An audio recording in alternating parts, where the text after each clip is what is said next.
안녕하십니까 교우 여러분. 다시 우리 교과 말씀 공부 시간이 돌아왔습니다. 정말 다시 생각해 보아도 교과 공부는 정말 우리 재림교회의 놀라운 말씀 공부 시스템입니다.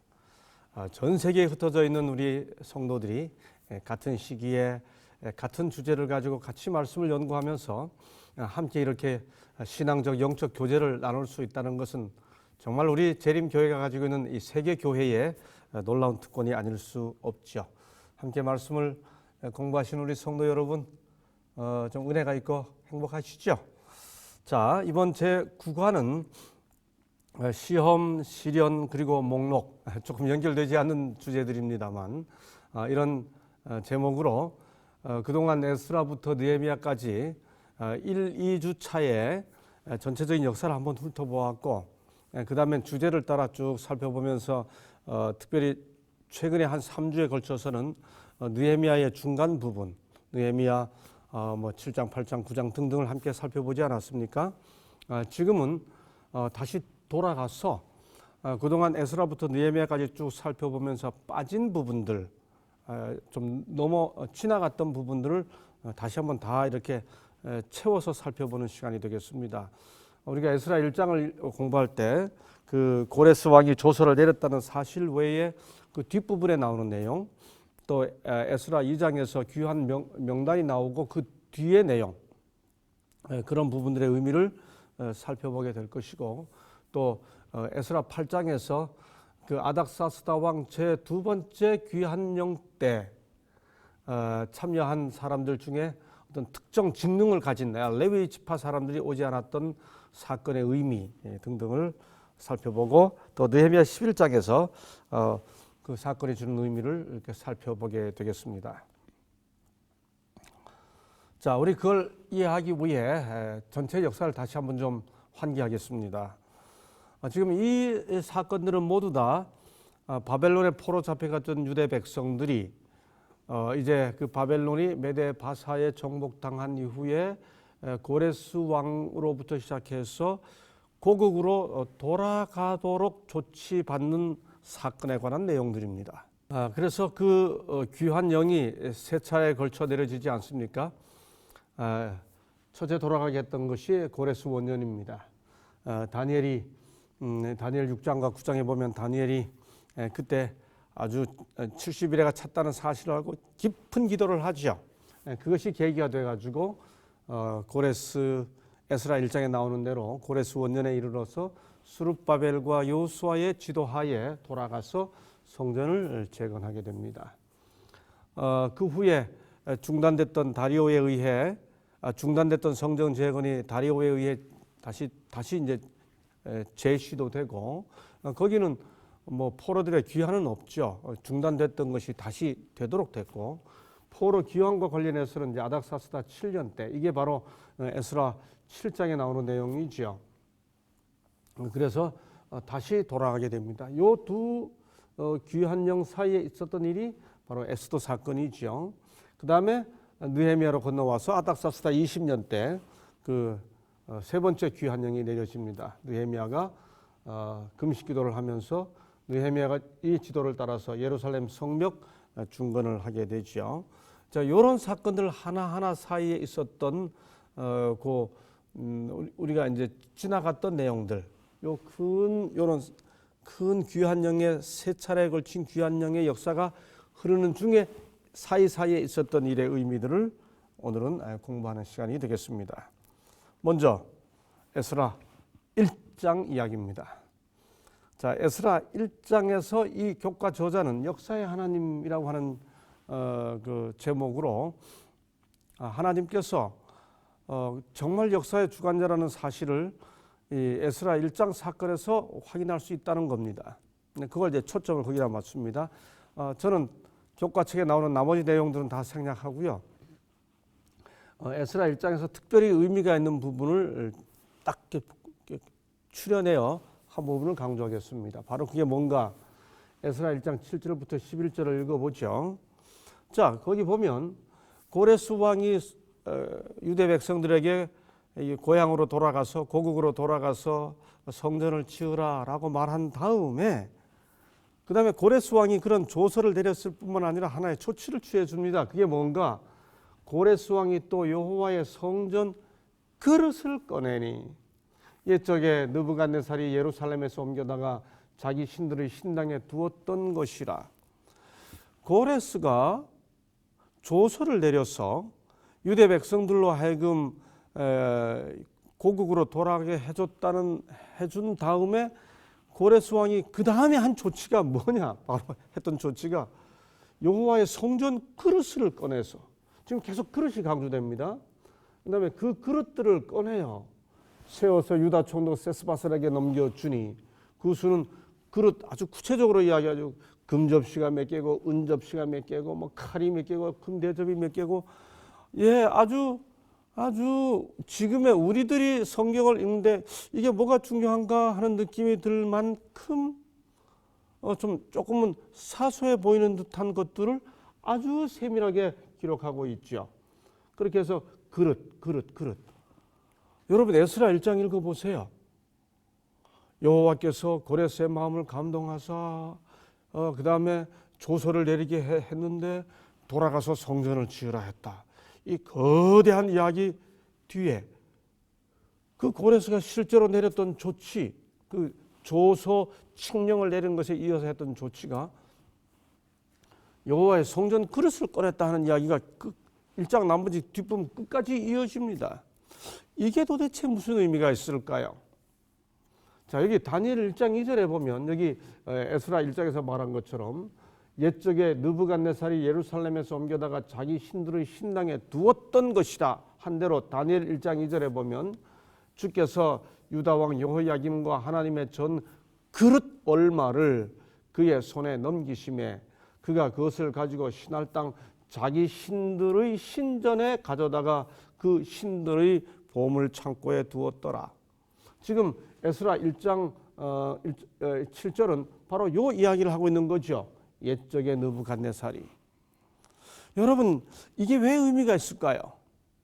왜 유대 백성들이 바벨론 귀환령을 고레스가 내렸다 하는 사실을 에스라가 언급하고, 그런 중에 왜 고레스는 이 그릇을 다시 찾아서 가지고 돌아가라 하는 내용을 했다는 그런 조치를 내렸으며 성경은 왜 그런 내용을 기록하고 있나요? 여러분, 이게 다른 게 아니고 성전에서 사용하던 기명들입니다. 하나님께 예배드리고 제사 드리는 데 사용됐던 것들입니다. 어떻게 이해를 비유를 하면 그 느낌이 확 다가올까요? 예를 들어 뭐 어느 교회에서 정말 소중하게 사용하는 성찬 기구가 있다 합시다. 근데 그 교회가 이방 사람들에게 크게 욕을 당하게 되는데 다른 것도 아니고 그 성찬 기구들을 가지고 갔다. 하나의 상징이 된 거죠. 그게 대표가 된 겁니다. 얼마나 하나님의 성전이 모욕을 당했는지. 성전 기구를 가지고 왔다. 이게 너무 뜨거운 문제, 아주 핫 이슈고 이게 너무나 놀라운 사실이기 때문에 다니엘 1장도 그릇을 가져갔다 이렇게 이야기하는 겁니다. 그 다음에 이 그릇이 그것으로 끝나는 게 아니죠. 다니엘 5장에 보면 무슨 일이 있습니까? 바로 그 그릇을 가지고 갔던 여호와의 성전에서 제사 지내는 데 사용됐던 그 기명들, 그릇들, 그걸 느부갓네살이 바벨론 신전에 갖다 놓았고, 바로 그 그릇들을 사용하던 벨사살이 있습니다. 바벨론의 마지막 왕이죠. 5장에 나오잖아요. 벨사살, 벨자가 빠졌습니다. 벨사살 왕이 그의 귀족 1000명을 위하여 큰 잔치를 베풀고 그 1000명 앞에서 술을 마시니라. 벨사살이 술을 마실 때 명하여 그의 부친 느부갓네살이 예루살렘 성전에서 탈취하여 온 금, 은 그릇을 가져오라 명하였으니, 그 다음에 그릇을 가져오매 왕이 그 귀족들과 왕후들과 후궁들과 더불어 그것으로 마시더라. 하나님에 대한 최대의 모독입니다. 그야말로 신성 모독이죠. 음란한 데다가 그 다음에 뭐 이게 음주 잔치, 음란 잔치, 신성 모독 잔치, 참남한 잔치죠. 거기에 아주 상징적으로 사용되는 게 그릇입니다. 그래서 이 그릇이 바벨론에 잡혀갖고 그릇이 이렇게 사용되다가 그날 바벨론이 멸망당합니다. 누구한테요? 바로 고레스한테 멸망당했죠. 그런데 그 고레스가 그 그릇들을 꺼내어서 되돌아가라 했다. 이거 여러분, 이 그릇으로 이야기되는 이 장면이 놀라운 역전의 모습을 보여주는 거죠. 포인트를 딱 잡아서 그릇을 중심으로. 그러므로 성전이 파괴당하고 바벨론에 성전 기명들이 바벨론에 옮겨졌다가 그 다음에 벨사살 왕에 의해 그렇게 모욕적인 상황을 겪었지만 역사를 주관하신 하나님께서 고레스를 감동하사 백성들을 고향으로 돌아가라고 한 것으로 끝나지 않고 그 그릇을 꺼내 고레스가 직접 가져가라고 했다. 이게 뭐냐? 마침내 어떤 경우에도 역사를 주관하시고 승리하시는 하나님의 그 섭리를 아주 상징적으로 보여주는 그 도구가 된 것이 바로 그릇이기 때문에 에스라 1장은 그 나머지 뒷부분이 다 그릇 이야기로 가득 채워져 있는 것이죠. 에스라 1장에서 우리가 배워야 할 교훈은 바로 그것입니다. 그래서 교회 증언 3권 323쪽은 이렇게 말하죠. 만일 그대가 스스로의 진상 곧 무력함을 느끼고 의지할 수밖에 없음을 깨닫는 가운데 하나님께 나온다면, 또한 겸손하게 신뢰하는 기도를 통해서 무한한 지식을 가지신 분, 그 창조로부터 모든 것을 보시고 당신의 뜻과 말씀으로 모든 것을 주관하시는 분께 그대의 부족을 아뢰한다면 그분은 그대의 부르짖음에 주목하실 수 있으며 주목하실 것이다. 역사를 주관하시는 하나님께서는 우리 개인의 삶의 모든 흔적도 다 주관하시는 분이고 그 뜻을 가지고 있는 분. 저는 종종 그래서 대학에서 우리 학생들에게 수업할 때, 특별히 예언과 역사와 관련된 부분을 수업할 때 제가 그렇게 기도하기 좋아합니다. 세상의 역사를 주관하시고 우리 학생들, 우리 개개인의 삶을 주관하시는 아버지 하나님, 우리의 삶 속에 우리를 향한 당신의 의지와 뜻을 깨닫게 하고 따라가게 해 주옵소서. 제가 그렇게 기도하기를 좋아합니다. 자, 이제 에스라 2장 살펴보겠습니다. 여러분, 에스라 2장 읽어보면, 에스라와 느헤미야 읽어보면 에스라 2장도 그렇고 또 느헤미야 7장도 그렇고 느헤미야 10장도 그렇고 또 뒷부분에 가면 뭐 사람 이름들 계속 여러 개 절, 뭐 70개 절 정도가 사람 이름만 쭉 나열된 경우들이 많이 있죠. 그런데 여기 이제 에스라 2장에 보면 그 고레스 조서에 따라 그 고국으로 돌아가는 귀환에 참여한 사람들의 그 리스트, 목록이 쭉 기록됩니다. 그런데 느헤미야 7장에 가보면 에스라 2장에 나왔던 그 목록을 옛적에 하고 이제 이전에 있었던 사건을 언급하면서 에스라 2장의 귀한 목록을 느헤미야 7장에 한 번 더 언급하지요. 그런 의미에서 에스라 느헤미야는 시작과 끝이 에스라 2장과 느헤미야 7장에서 이 귀한 목록으로 이렇게 앞뒤가 이렇게 일종의 봉투처럼 이렇게 이루고 있습니다. 우리 섬세한 분들, 세심한 우리 교우님들은 이 또 명단을 하나하나 비교해 보실 겁니다. 지난주에 말씀드린 것처럼 시간이 있으면 다른 거 하지 말고 성경에서 그런 거 하는 거 재밌습니다. 자, 여하튼 이 두 명단을 비교해 보면 이 명단 목록의 마지막 문장을 한번 보시죠. 어떻게 구성되어 있나. 거기 보면 느디님 사람들이 각자의 성읍에 살았고 이스라엘 무리도 각자의 성읍에 살았더라. 이 명단을 반복하고 있는 느헤미야 7장도 온 이스라엘 백성이 이스라엘 자손이 다 자기들의 성읍에 거주하였다. 이렇게 되어 있습니다. 자, 우선 이 목록의 주는 의미부터 좀 살펴보겠습니다. 자, 포로되었던 자들의 명단은 이렇게 되죠. YC 이 명단에 대한 의미를 이렇게 주석했습니다. 유대인들이 족보를 중요하게 여겼음을 보여준다. 그 명단이 쭉 누구의 후손 이렇게 기록될 수 있었던 것은 포로 잡혀간 상황에서도 그들이 족보를 잘 간직했기 때문에 가능한 거지요. 상상할 수 없는 가장 비참한 상태에서 바벨론으로 이송되어 갔지만 많은 사람들은 그들의 족보들을 보존하는 일에 분명히 성공했다. 놀라운 거예요. 포로 잡혀갔는데 족보를 다 간직하고 있었던 거죠. 그러나 어떤 사람들은 성공하지 못했고 그들의 가문을 증명하지 못했다. 59절에 보면 나옵니다. 여기에 기록된 여러 가문들 중 꽤 여러 사람의 명단이 거의 1세기 후에 느헤미야가 예루살렘에 재안착하는 데 참고하였자 사용했던 명단의 사본과는 약간의 차이를 보여준다. 화이트 그 사실을 언급했습니다. 에스라가 쓴 42명의 명단 중 3절로 60절에 18명은 느헤미야 7장에 나오는 그에 해당하는 명단과 달라요. 다르다. 그러나 그 차이는 적습니다. 그 차이가 왜 생겼을까? 아마도 그 차이는 서로 다른 때의 시차 때문에 생길 수 있는 거다라고 설명해 주는 거죠. 뽑은 것이어서 그 사이에 죽었거나 태어났거나 혹은 다른 이유들로 인구 변동이 생겼기 때문이라고 설명될 수 있다. 와이슨 에스라 2장의 족보와 에스라 7장의 그 미세한 차이에 대한 설명까지도 제공해 주고 있는 겁니다. 아까 말씀드린 것처럼 이 두 개의 리스트, 마지막은 그들이 고레스 조서를 따라 제1차령 때 돌아가서 각자의 성읍에 살았고 이스라엘 무리도 각자의 성읍에 살았다. 이렇게 두 족보 목록이 똑같이 맞추죠. 여러분, 거의 70년 가까운, 거의가 아니죠. 70년의 삶을 외국에서 보내고 돌아가서 황폐화된 고국 땅을 다시 재건해가지고 결국 그 포로 귀환 자들이 각자의 성읍에 살게 되었다.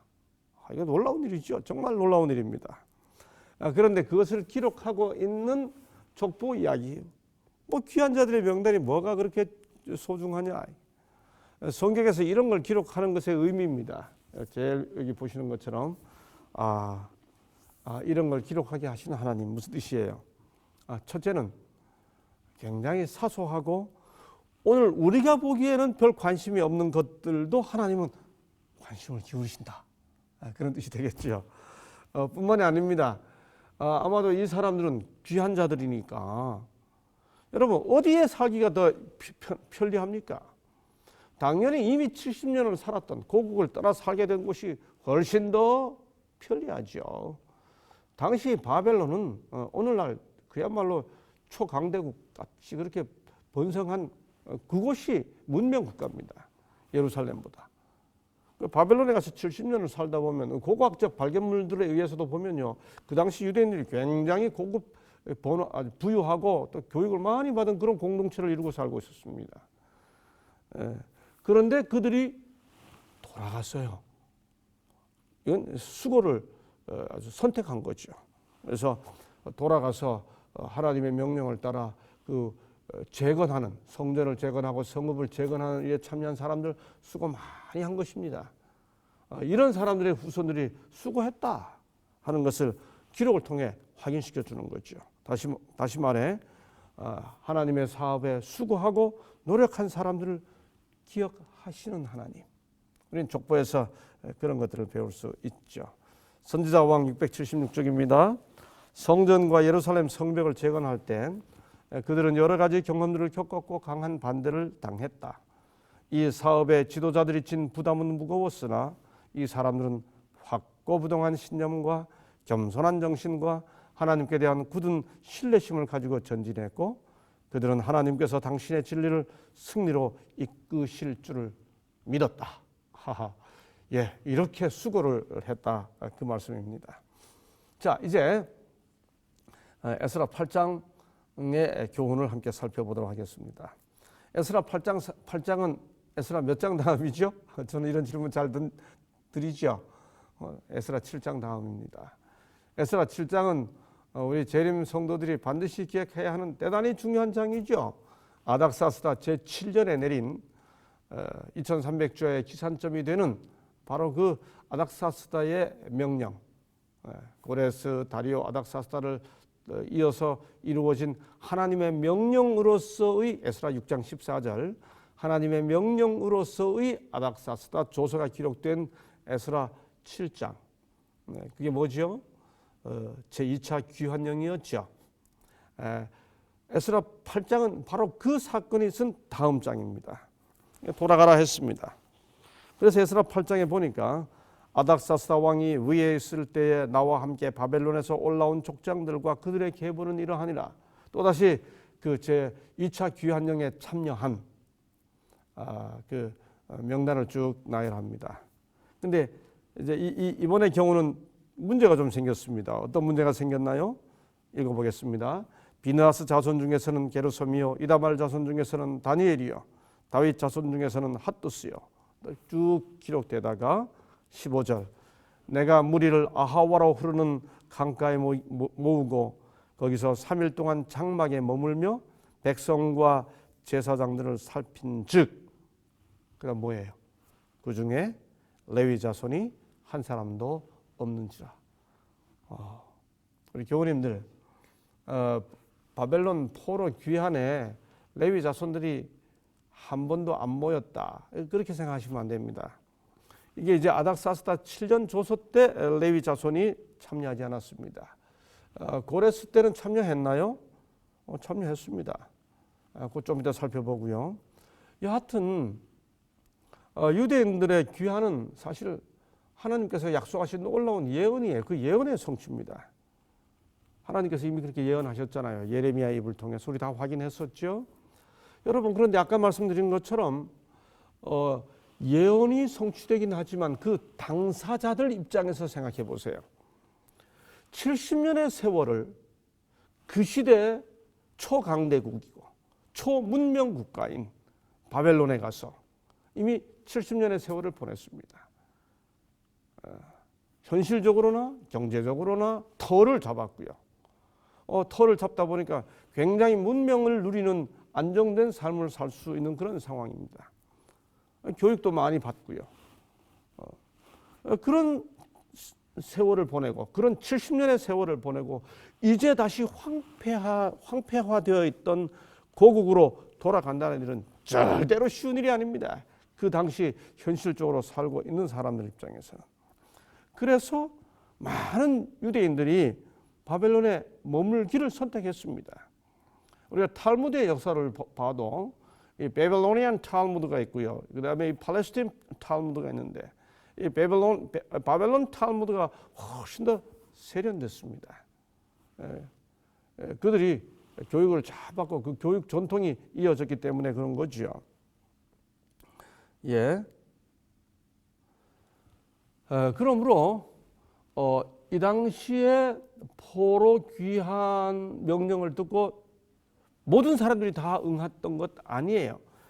그래서 고레스 조서에 이어 아닥사스다 조서가 내려졌을 때 그때 레위 자손들이 그 영에 참여하지 않았습니다.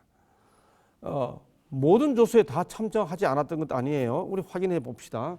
8장 15절에 보면 레위 자손이 한 사람도 없는지라 이렇게 했는데 에스라 1장 2장에 나온 고레스 조서 때 보면 2장 36절과 43절을 보죠. 2장 36절에 보면 제사장들은 예수아의 집 여디야 자손이 973명이요. 43절에 레위 사람은 이렇게 해서 고레스 조서 때는 제사장들과 레위 사람들이 참여했었습니다. 근데 지금 이 아닥사스다 조서 때 레위 사람이 없는 거예요. 그때 이 상황을 어떻게 조치를 취했을까요? 네. 거기 보면 17절에 이렇게 말합니다. 우리 하나님의 성전을 위하여 섬길 자를 데리고 오라. 귀환령의 지도자들은 레위 자손이 없자 그냥 가자 안 합니다. 가서 사람을 찾아서 데리고 가자. 18절 19절을 봅니다. 우리 하나님의 선한 손에 도우심을 입고 그들이 이스라엘의 손자 레위의 아들 말리의 자손 중에서 한 명철한 사람을 데려오고 또 18명 또 20명 사람들을 찾아서 데려옵니다. 그래서 30절에 보면 이에 제사장들과 레위 사람들이 결국 같이 갑니다. 예, 귀한 공동체를 이끄는 사람들은 레위 사람들이 오지 않았다고 너희들은 왜 안 오냐라고 비난하는 것이 아니라 그 사람들을 찾아서 같이 데리고 갑니다. 본교의 성경 주석 5권 468쪽은 이때의 상황을 이렇게 설명합니다. 포로로 잡혀간 땅에 살던 유대인들은 거의 1세기 반 동안 그 땅에 머물렀다. 니프루에서, 이게 고고학입니다. 고고학적 자료입니다. 니프루에서 발굴된 수많은 문서들은 아닥사스다 1세의 치세 중에 메소포타미아 지역에 부유한 유대인들이 많이 살았음을 보여준다. 예, 고고학적 자료들은 바벨론에 끌려간 유대인들이 굉장히 부유하게 살았음을 보여줘요. 그러므로 에스라와 그의 동료 지도자들이 많은 사람을 설득하여 함께 귀환하도록 하는 일은 쉽지 않았을 것이다. 해외에 이주했다가 귀환하는 이 사람들은 바벨론보다 훨씬 불편하고 어려울 옛 고향의 개척 생활을 예상할 수 있었다. 이런 점들을 감안할 때 에스라가 옛 고향에 있는 형제들과 그들의 운명을 함께 하자고 약 2,000 가정을 설득하는 데 성공했다는 것은 놀라운 일이 아닐 수 없다. 여러분, 이럴 때 에스라가 가가지고 너희들은 왜 안 갈라 그러냐고 비난하고 비평하고 이렇게 했었으면 설득이 됐겠습니까? 그런데 어떻게 했든 간에 에스라는 하나님의 약속을 이루는 그 귀한 대열에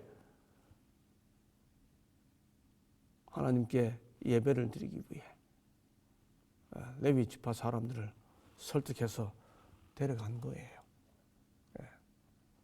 에스라의 열심이 놀랍죠? 함께 참여한 사람들도 놀라운 사람들입니다. 자, 그런데 그러므로 우리가 전체적으로 이해해야 할 것은 포로 잡혀갔던 사람들 중에 귀환한 사람들이 다수가 아니에요. 지극히 소수입니다. 선지자 왕 598쪽은 이렇게 말합니다. 고레스가 그들에게 베푼 은총으로 사로잡혀 온 자손들 중 5만 5천 명 가량이, 우리가 에스라 1장을 읽어보면 4만 9,987명 대략 5만 명 되지요. 여기 와 있은 이제 거기에 또 다른 계산을 통해서 5만 5천 명이라고 이야기했습니다. 가량이 이 칙령의 혜택을 입었고 귀환할 수 있는 허락을 받았다. 그러나 메데 바사의 각 도에 분산된 무수한 사람들과 비교할 때 이들은 다만 남은 자에 불과했다. 5만 명 가량이 참여했고, 둘째 아닥사스다 7년대 조서로 대략 한 6천 명, 6천 명에서 8천 명 가까이라고 봅니다. 그 다음에 대략 한 4만 명 넘는 느헤미야의 시대로 아닥사스다 20년 때 돌아갔지만 그 무리는 전체 흩어진 무리에 비하면 소수죠. 남은 자에 불과했습니다. 그렇게 돌아간 사람들의 헌신은 결심과 헌신은 놀라운 것입니다. 자, 이제 여기서 좀 더 근본적으로 자, 이렇게 돌아가게 된 이 일은 에스라의 헌신과 느헤미야의 지도력과 스룹바벨의 헌신으로 다 이루어진 일이지만은 결국 이 모든 귀환의 결실은 아주 근본적으로는 하나님께서 그것을 약속해 주셨기 때문에 이루어진 것이죠. 자, 그 약속이 어디에 나옵니까? 신명기 30장 1절 5절에 나옵니다. 내가 내게 진술한 모든 복과 저주가 내게 임함으로 내가 내 하나님 여호와로부터 쫓겨간 모든 나라 가운데서 이 일이 마음에서 기억이 나거든 너와 내 자손이 내 하나님 여호와께로 돌아와 내가 오늘 내게 명령한 것을 온전히 따라 마음을 다하고 뜻을 다하여 여호와의 말씀을 청정하면 내 하나님 여호와께서 마음을 돌이키시고 너를 긍휼히 여기사 포로에서 돌아오게 하시되 내 하나님 여호와께서 흩으신 그 모든 백성 중에서 너를 모으시리니 내 쫓겨간 자들이 하늘 가에 있을지라도 내 하나님 여호와께서 거기서 너를 모으실 것이며 거기서부터 너를 이끄실 것이라. 내 하나님 여호와께서 너를 내 조상들이 차지한 땅으로 돌아오게 하사 내게 다시 그것을 차지하게 하실 것이며 여호와께서 또 내게 선을 행하사 너를 내 조상들보다 더 번성하게 하실 것이며. 신명기 30장 1절로 5절. 여러분, 에스라 느헤미야가 이미 자리를 굳히고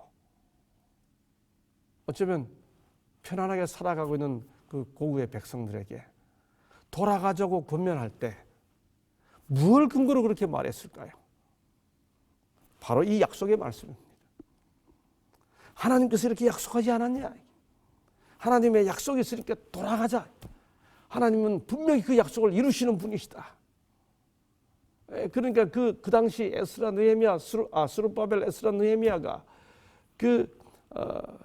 포로 공동체 백성들에게 그냥 돌아가자고 말한 게 아니에요. 하나님의 약속을 근거로 권면을 했던 거죠. 그들은 이 약속을 너무나 잘 알고 있었습니다. 우리가 지난주에 느헤미야 9장을 연구하지 않았습니까? 그 느헤미야 9장 때 백성들이 7월 24일에 모여 딱 금식하며 기도했었죠. 그들이 이제 7월을 맞으면서 함께 기쁨의 축제를 가진 다음에 그 다음에 금식하고 기도하는 집회를 하지 않았습니까? 그때 그들이 어떻게 했나요? 여기 보세요. 자기의 죄와 조상들의 허물을 자복하고 이날의 낮 4분의 1은 3시간 동안이죠. 그 제자리에 서서 그들의 하나님 여호와의 율법책을 낭독하고, 지난주에 함께 공부한 것처럼 그들이 율법책 5경, 그 중에서도 그들이 꼭 읽는 책 신명기, 이 약속의 말씀을 읽었으면 틀림없습니다. 그래서 그들은 이 자복했습니다. 약속을 주장한 거죠. 그래서 그들은 이 말씀들을 읽으면서 그들이 왜 곤란을 당했는지, 이런 고난을 당하게 됐는지 그 이유도 말씀을 통해 확인한 거죠. 우리가 불순종함으로. 그래서 그럼에도 불구하고 마침내 그들을 돌아가게 하실, 그들을 구원하실 하나님의 은혜도 말씀을 통해 알고 있었던 거죠. 그래서 그들은 약속에 근거하여 그들의 마음을 하나님 앞에 낮추고 겸손한 마음으로 하나님이 이 일을 이루어 주옵소서라고 기도했던 거지요. 그렇구나. 하나님의 약속은 분명하구나. 그런데 이 하나님의 약속이 분명하기 때문에 이루어질 것인데 그 약속을 이루어질 약속을 따라가는 그 일에는 많은 시험이 있고 또 환난이 있죠. 그래서 에스라 8장 21절로 23절을 보세요. 에스라는 어떻게 했습니까? 하나님의 약속은 분명하지만 현실적으로 돌아가면 환난이 있어요. 시험이 있어요. 그래서 그때 에스라는 영적 지도자로서 그 공동체를 어떻게 준비시키나요? 그때 내가 아하와 강가에서 금식을 선포하고 우리 하나님 앞에서 스스로 겸비하여 우리와 우리 어린아이와 모든 소유를 위하여 평탄한 길을 그에게 간구하였으니 여호와 앞에 뭐하여? 겸비하여 하나님 앞에서 겸손하라. 이 수요일의 제목은 바로 이 에스라 8장 21절 23절에서 근거한 것입니다. 하나님의 약속이 분명하지만은 그 약속을 따라 실제로 실행하려고 할 때는 시험과 곤란이 있어요. 그것을 이겨내고 그 약속의 성취를 이루는 일에 동참하려면 우리는 겸비해야 된다고 하는 거죠. 지금 에스라가 그렇게 한 것입니다. 레위 사람들이 오지 않은 것에 대해서 비난하고 책망하고 이렇게 한 것이 아니라 우리 다 어렵지만 함께 참여하자고 영적 지도력을 이렇게 발휘하고 있는 거죠. 이는 우리가 전에 왕에게, 그 다음에 이 에스라가 이렇게 말합니다. 우리가 전에 왕에게 아뢰기를 우리 하나님의 손은 자기를 찾는 모든 자에게 손을 베푸시고 자기를 배반하는 모든 자에게는 권능과 진노를 내리신다 하였으므로. 그만 생각해 보니까 그렇게 하고 하나님께서 모든 것을 주관하신다고 고백했었는데 어쩌면 우리가 인간적인 방법을 썼는지 모르겠다 하는 생각이 든 겁니다. 에스라가 그래서 겸비하게 자신을 낮추고 하나님께 전적으로 맡기는 선택을 합니다. 그게 뭡니까? 길에서 적군을 막고 우리를 도울 보병과 마병을 왕에게 구했던 것을 부끄러워하였습니다. 이제 우리가 고향으로 돌아가려고 하는 이 일에 두 번째 귀환이에요. 아닥사스다 7년째 일입니다. 돌아가는 이 일에 우리가 좀 이런저런 방법을 썼던 것마저도 에스라는 회개하면서 하나님께 겸비한 자세를 취하잖아요.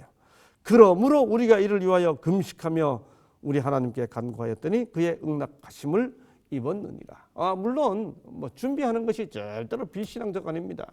느헤미야 2장을 보게 되면 느헤미야는 또 왕에게 그런 걸 구합니다. 그런데 그 당시 에스라는 이렇게 판단을 한 것입니다. 아주 섬세한 영적 지각력을 가지고 있는 것이죠. 그래서 이 에스라 8장의 마지막 결론이 뭐죠?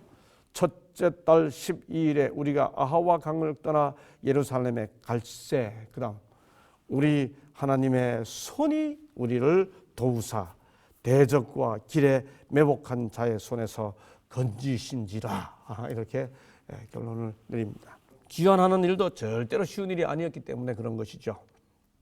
여기 선지자왕 570쪽에 천사들이 그들을 도왔다 하는 말씀을 주고 있습니다. 자, 이렇게 돌아갔는데 이번에는 느헤미야 11장입니다. 우리가 다 공부했잖아요. 느헤미야는 이제 아닥사스다 왕 제20년에 제3차 귀환령을 따라 많은 사람들이 또 돌아갔습니다. 성벽 재건을 하고 돌아갔죠. 돌아간 다음에 그 당시 무슨 일이 있었나요? 여러분 계속 현실적으로 생각해 보세요. 하나님의 약속은 분명하기 때문에 그 약속을 따라 1차 때도 돌아가고 2차 때도 돌아가고 이 3차 때도 돌아갔어요. 돌아갔는데 돌아가는 그 현실, 돌아가서 살게 될 그 현실은 절대로 쉬운 선택을 한 게 아닙니다. 그래서 그리운 고향하고 찾아가서 막 이렇게 노래 부르고 행복할 수 있는 상황이 아니에요. 돌아가 보면 황폐하고 삭막한 상황이 그들을 기다리고 있습니다. 어려운 선택이죠.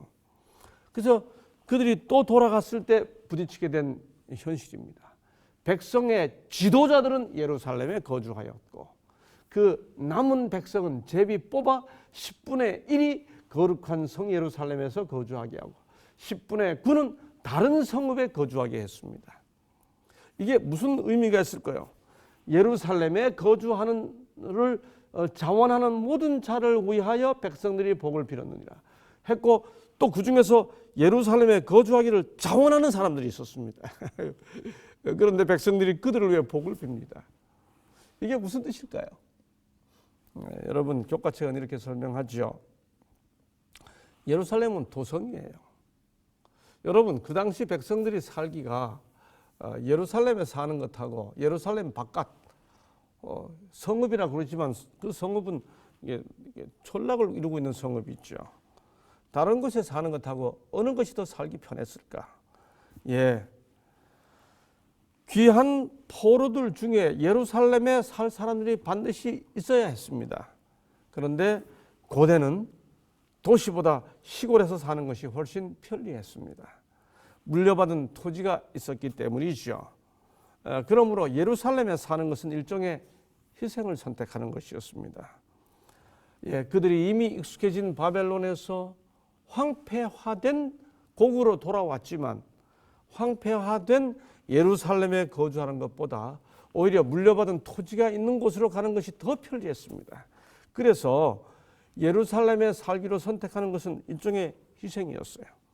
그래서 지도자들이 예루살렘에 거주했고 10분의 1 적은 숫자가 제비 뽑아서 거기 거주했고 나머지는 다른 성읍에 있고 그럼에도 불구하고 또 나는 예루살렘에 살 거야 하고 선택하는 자원하는 사람들이 있으면 하나님이 이들을 복주옵소서라고 기도하고 예루살렘에 살기를 자원했어요. 자원은 다 힘든 일을 하는 거 아닙니까?